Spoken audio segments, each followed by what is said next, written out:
Get your pens and papers out. We're going to be diving into our ad account philosophy and structure, how we think about audience testing, why we're using ASC, ultimately why we use cost controls, maybe that you haven't heard before, and a spicy one, why we don't do testing and scaling campaigns and separating those out. We're getting into our ad account structure from a high level, but that'll be part 2 of this episode.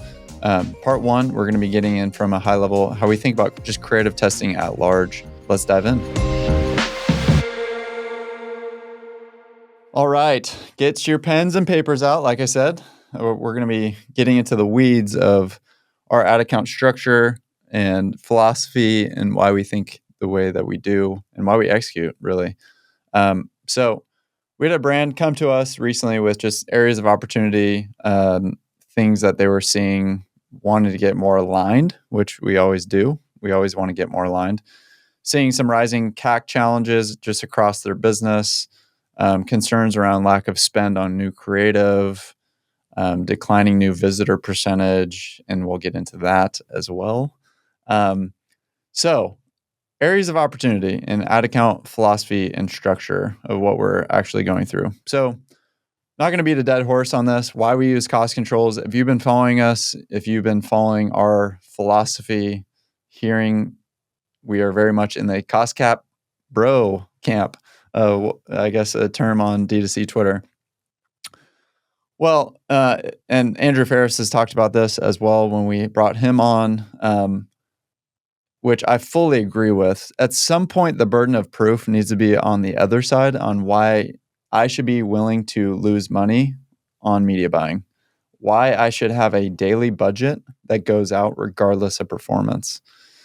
I even saw a tweet the other day of, I'm seeing cost caps, 100% cost cap ad accounts affecting my clients, and the revenue is down and spend is down. There's obviously a lot of context missing in that tweet, which Twitter is not for context and nuance. I fully acknowledge that, but there's a lot missing from that because revenue being up might be a terrible thing for your business. You might be trying to acquire a revenue target and have incredible bloat in your business, wasting tons of marketing spend, or have really high OpEx. And that is contributing to a lot of wasted spend. Not only is one of the biggest cost centers that I see in businesses when we audit the finances, when we audit the ad account, is a ton of waste. Creative testing and spend going behind creative and being willing to spend thousands of dollars above target that is not profitable for your business. I'm going to end my rant right here. I don't think cost controls should have the burden of proof of why you should be running your ad account in this way. Ultimately, that tweet of 100% cost controls and reducing my revenue and spend being down, that spend being down might be saving your business. And revenue, yes, the top line revenue, but you might be more profitable and you might be around next year. So I'll digress. Why we use cost controls: hold efficiency at target and allow spend to be the variable we solve for. So we're holding efficiency at target and allow spend to be the variable we solve for. That target is determined how we come to this target through our financial forecasting, taking 2 years of historical data, using cohort behavior to see the current trajectory of the business. If those things hold, what are the different levers that we can pull on to achieve the profitability margin percentage that you guys are trying to achieve over the next 12 months? This is what we're going to be in control over, the new customer acquisition bucket and revenue target. And we're going to do this profitably. So, and how those align, that's ultimately how we get to a target. And also based on the business model, right? Subscribe and save business models, you're going to be more comfortable, and you should be more comfortable, definitely not being first order contribution margin positive. You should be going into the negative. You're just going to get more customers, especially with that LTV. If you're a subscribe and save business, subscription business, you shouldn't be first order profitable, and you shouldn't be trying to. Obviously, if you are, even better. But oftentimes the businesses that we see, it's unnecessary. So again, going back to the main point, why we use cost controls, we want to be performance be the constant and the spend be the variable we solve for. So because spend being the variable that we solve for, what unlocks more spend? Well, more creative. And secondly, offers, product launches. So the brand that I previously worked at before starting Kynship, Kalo, completely reliant on product launches to expand and acquire new customers and unlock more spend and more efficiency. Because it's a $25, $30 silicone wedding ring. Nobody's buying multiple of these. So we had to bundle, we had to do all these different things. We had to offer basically a new ring, launch a new color, new design every single month. So those are things that can unlock spend. Creative is the number one lever. Offers, product launches are number two. So that means because spend is the thing that is going up and down, not performance, that spend flexes in moments where demand is more available. So we've seen this play out over the past 5 years, allowing for maximizing spend in varied days of the week and or with the sale or launch moments. So this goes into our forecasting as well, is how can we forecast out peak buying periods over the marketing calendar, new product launches, etc., and maximizing spend on a per week basis, just on a normal evergreen basis, right? The mall on Wednesday morning, less purchasers, less foot traffic. Sunday afternoon, a lot more. I want to spend when the available purchasers are there, and I want to meta determine that based on efficiency staying constant based on the cost control that I give it. So therefore, the reverse end of this is we're allowing spend to decline in moments where demand is less and available to hold at those efficiency targets. So spend is going down, but efficiency is staying. Spend is going up and flexing when efficiency is staying constant as well, but the demand is more available. Ultimately, that's why we use cost controls. All right, why ASC campaigns? So meta reps, we don't have everyday run-of-the-mill reps here at Kynship. We're very close with Meta. We are special. That's what I'm trying to communicate. But they have communicated time and time again that all Meta resources are going into ASC, the optimizations, the fixes, the improvements, the adjustments, etc. So for now, we don't see any drastic differences between ASC and BAU. We've talked about this in times past as well. We structure our BAU campaigns to essentially align with what ASC is trying to drive people into, which is broad targeting, less human tinkering, trying to manipulate the machine. And the reason why Meta is going towards ASC, probably from a high level, is because people are trying to outsmart the system. They realize that they lose more money that way. And so Meta is trying to say, okay, you guys get out of here. Let us run it. We'll make it really simple. We don't see a large difference. And another reason is because a lot of times when people first turn on ASC, they're not realizing that a lot of that spend is going towards existing customers because they don't have that exclusion set up. But again, going back to the main point, why ASC campaigns? Eventually, Meta is going to be pushing all spend into ASCs. And so that's ultimately why we're leaning into everything from a by and large standpoint. We want to lean into what Meta is pushing and Meta's best practices as well. There's a problem today with too much fake UGC saturation. Consumers are looking for authentic reviews and content, and this is a way that you can stand out in your crowded market with authentic influencer content. So Cody here with an ad read for Get Cyril. So there's an explosion of D2C brands across categories. You got to be able to stick out. We here at Kynship actually use Cyril for influencer discovery, but Cyril is not just a discovery tool, but a way that you can search for brand aligned influencers, but reach out directly. You can manage them all in place. You can track performance all within one platform. So brands like Avi, Legends, Tab Chocolate are using them to get hundreds of creators talking about them on socials, and you can too. And in addition to that, all of our clients here at Kynship that are doing seeding are using that platform as well. So you can start your free 7-day trial with Cyril to get authentic UGC. Go check them out. So naturally, this transitions into how we think about audience testing. Audience testing, very simply, and targeting we think comes at the creative and offer level. And again, this goes back into what I was just saying earlier, which is Meta is taking away more of our ability to target specific audiences. And that's because we are the ones that hinder our own success. And so the machine learning system of Meta is far better than us at getting the right creative in front of the most relevant audiences. And so with broad targeting, we think the targeting of different persona types or audiences are done at the creative level or offer level. And so when a certain creative highlights a specific persona and spend is going behind that and is the best performer, that's Meta giving signal that it is finding the most creative for the most relevant eyeballs. And so we can go get more creative of this certain persona type, yoga mom, for example. So that's how we think about audience testing.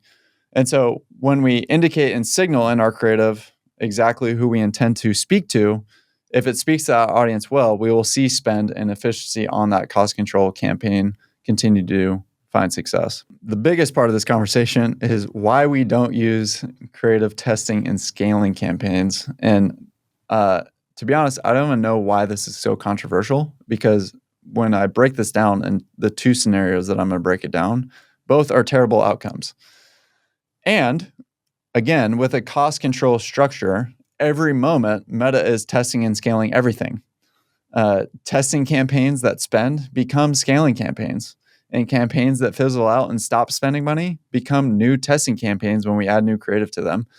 So in short, this ensures all campaigns that are spending money remain in optimization constantly, versus why we don't do it is the two scenarios that I'm going to basically say. Two scenarios. A, you take out your testing creative that is determined to a winner by some arbitrary number, usually $500 of spend or whatever level of spend or some secondary metric. It's determined a winner, right? So you take it out of your testing campaign and insert it into a scaling campaign. Or the other scenario that I see a lot when I've audited all these accounts is you dupe the same creative from your testing campaign into the scaling campaign. I'm going to break the reasons why these both suck. So A, where you remove it from your testing campaign, you just removed your top performing ad that's crushing it for your ad account. You remove this top performing ad, which resets your optimization of your testing campaign now, which is a terrible outcome. And then you input it into your scaling campaign and you relaunch it, and you're resetting the optimization of that campaign too. So basically you're resetting the optimization of your scaling campaign, which is your best creative testing scaling campaign. You're resetting the optimization, and you're doing this weekly. And you're resetting the optimization of your testing campaign because you just removed it. So terrible across the board. Bad move. B, you dupe it. So you're resetting the optimization on your best campaign. Meta says never to have two of the same creatives running in two separate campaigns. It's just not best practice at all. So again, another terrible outcome is you're duping it from your testing campaign. Okay, I'm not resetting optimization, but now you're throwing it into your scaling campaign.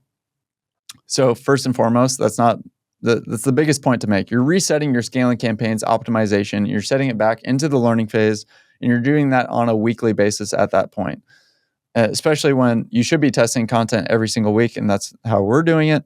You're constantly touching your campaigns, which basically just goes into a pretty shitty scaling campaign because you're constantly setting it into resetting it into optimization every single week. It goes into the biggest point, which is if you have a winning campaign, don't freaking touch the thing. It's strike while the iron's hot, ride the wave, chill out. Like, don't touch it. And then the secondary point is it's not best practice, and you're going against what Meta says never to do, which is to run two of the same pieces of creative in two separate campaigns. So however way you slice it, both are terrible outcomes. And again, the reason why we don't, and especially within a cost control structure, once a campaign starts, a majority of your spend, like we run, several campaigns, what we see within cost control structure is spend will go to a couple campaigns, right? And so we don't want to touch those campaigns that are scaling, that are spending, they're achieving the success that we're after. With cost caps, it's once campaigns stop spending altogether, which again, within our account structure, within cost controls, majority of the ad spend will go to a certain percentage of the ad account. So there's always going to be plenty of room to supplement new creative into the ad account within campaigns that aren't spending, which we don't care about. We don't care about touching those or resetting their learning phase on campaigns that aren't spending. They're not spending anything, so we don't care about it. So we want to run cost controls across the board. Every campaign, again, is a testing campaign that can turn himself into a quote-unquote scaling campaign. And then the only campaigns that we're going to add creative into, and I'll get into this on the ad account structure or ad sets that we're going to add creative into, they're no longer spending any money because we aren't worried about touching those campaigns or resetting optimization because they're not spending anything. So again, in short, in summary, at every moment on a cost control structure, campaigns are testing and scaling. Testing campaigns that start to spend become scaling campaigns. And all of our campaigns remain in optimization constantly. We're not resetting those. So this goes into really around how we're testing creatives then. So how are you doing it on a cost control structure? Are you giving new creative a fair shot? Some of these questions. So I'll say this, the goal, what I want to get rid of people's heads is the goal is to not find your new best performer. We hear from clients sometimes, it's like, I've had the best performing, like my one ad that's just been crushing my ad account has been the same ad for the past 2 years. First off, why is that a problem?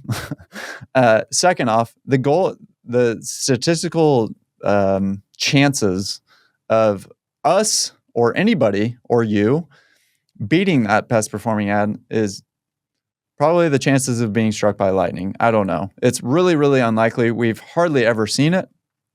Usually when we have seen it, it's been on immature ad accounts or brands that are early on. I'll say that. So, okay. Well, how do you make sure that new creative gets spent? And this is what we do on different clients. We're going to be going into this on a deeper way. So how do we make sure that content gets a fair shot, has content that's currently in the ad account has learnings, it has social proof, it has data behind it, right? So when we introduce new creative into the ad account and launch it, and this will be on part 2 of the episode when I actually go through, this will be crystal clear when we actually go through our ad account template and structure how we're launching new creative.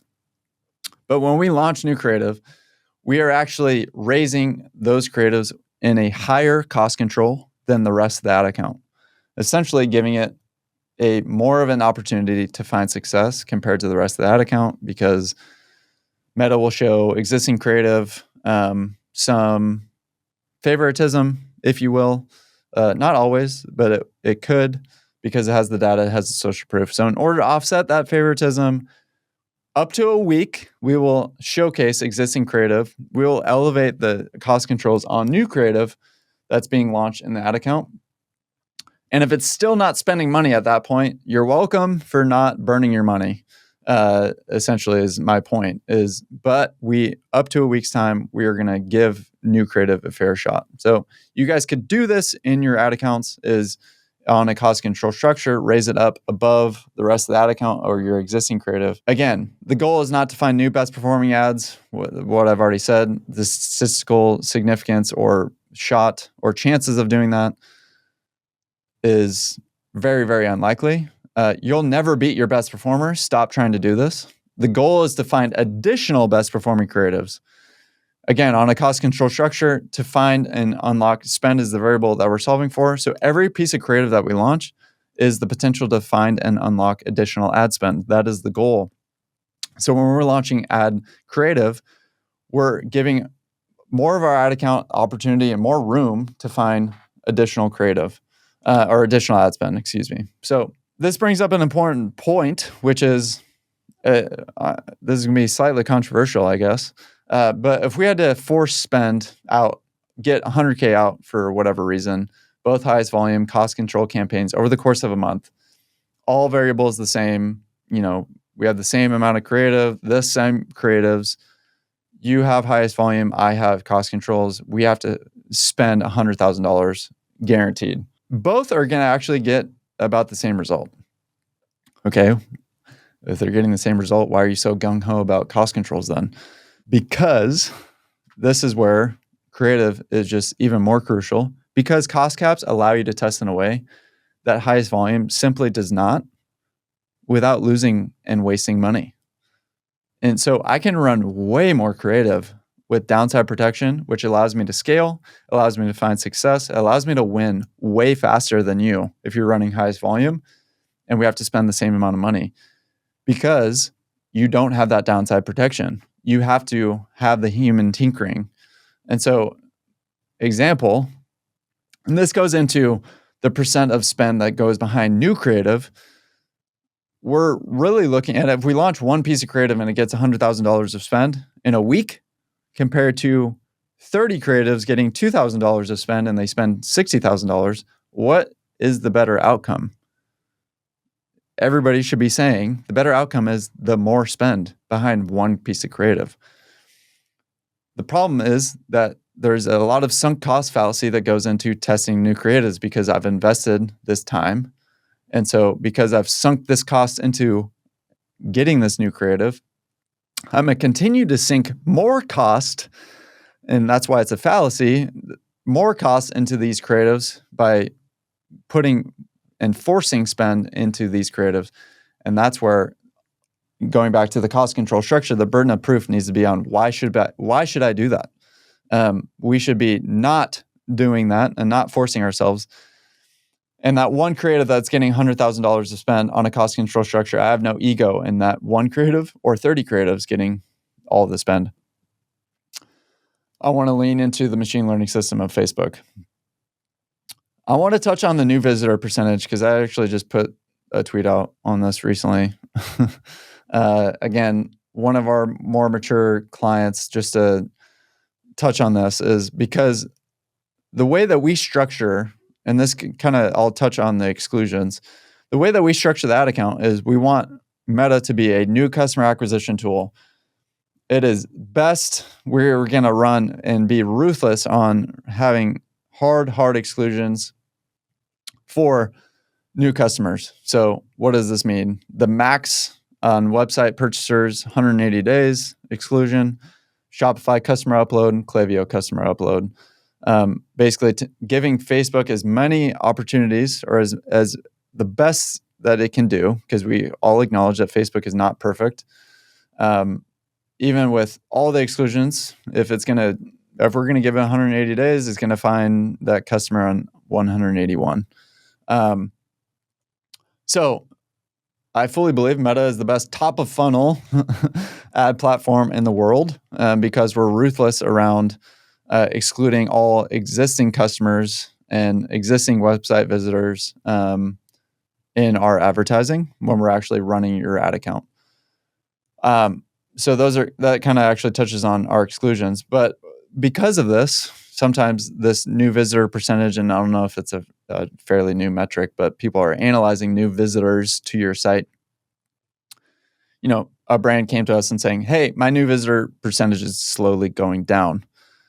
And he's being driven by this idea that you need to keep reaching a certain amount of new visitors. And there's almost a baseline logic to the idea that you're just not going to do that. The more that you spend and the more that your business grows, that you're reaching people a lot, you've spent a lot of dollars, it's harder to find new people, and actually maybe you don't want to. And there's a consideration here, which is, if you think about the way that conversion optimization and conversion optimized audiences work, and the idea of low-hanging fruit, which is very likely the first people that you're going to reach when you turn on ads are going to be the people who are ready to buy right away, the cheapest to reach, essentially, right? And so by definition, as you expand, it's going to as you grow and expand your business, it's going to require you to sell to people with multiple touch points. They're going to have to warm up to it, for lack of a better term. The person who clicks but doesn't buy right away is actually telling you a really good signal, is that they're interested, and therefore you have to maybe get them to click again and think about it a little bit more, and they may have to get paid recently or whatever the thing is, you know what I mean, So you get this into a normal thing that you ought to expect, and what I'm trying to communicate is that the metric that really matters is new customer percentage. And in theory, if Kynship or your agency or your internal team is doing their job correctly, that new visitor percentage is going down and the new customer percentage is growing. So these things are offsetting one another. The more and more that you spend, the less and less new people are actually being, your ads are being put in front of and discovering you. And in theory, that new visitor percentage could ultimately be 0%. And all that means is, hey, we're just retargeting people that visited your website before but haven't purchased. And that's okay as long as we're reaching our targets. We're still going to set hard exclusions in place. But again, the more you spend money, the more that you're becoming aware and a more mature brand, which this brand is, that new visitor percentage will go down and that new customer percentage is going up. So that is where I'll land on new visitor percentage.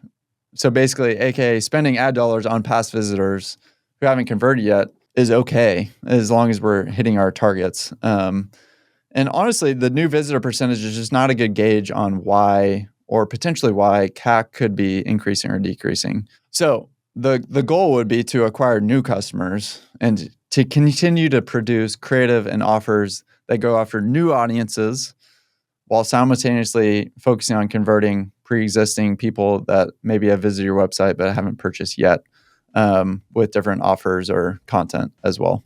So a lot into the philosophy of our ads. And next episode, we'll be actually going through our ad account structure. So we'll see you next time on the nitty-gritty of actually how we're launching new creative in different ad sets, and go into some of the best practices on why we're doing it the way that we're doing. So we'll see you next time.